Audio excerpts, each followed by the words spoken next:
Welcome to my channel. This tutorial series covers principles of fit and CLO.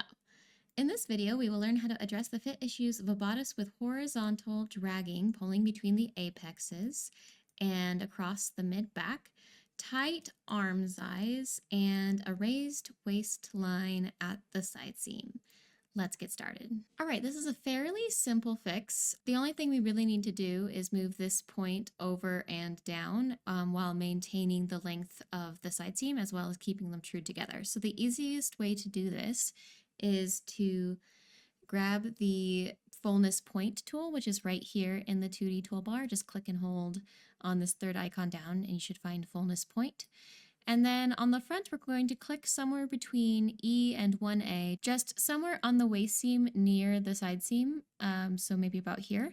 And then we want to click the armscye, so that's line DC, kind of making a parallel line to that side seam. And then we're going to click whatever side does not include center front. And then as it's pulling out, let's go ahead and just right click and type in 0.5 to see if that'll be enough width added to that armscye.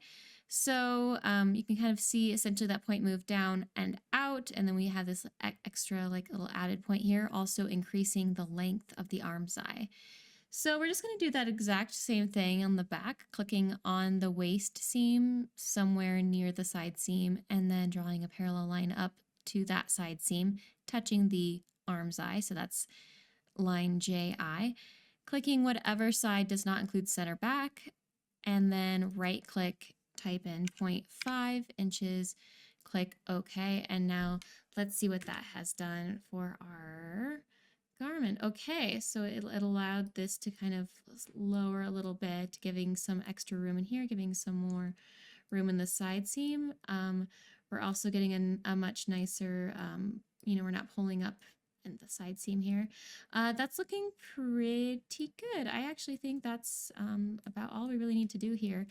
Beyond that, it's just truing these seams. So I'll show you really quick what I would do, which is just select these points, right click, convert to curve point, convert only, and then going to the edit curve point tool or the V hotkey and just delete the abnormally large curve points here.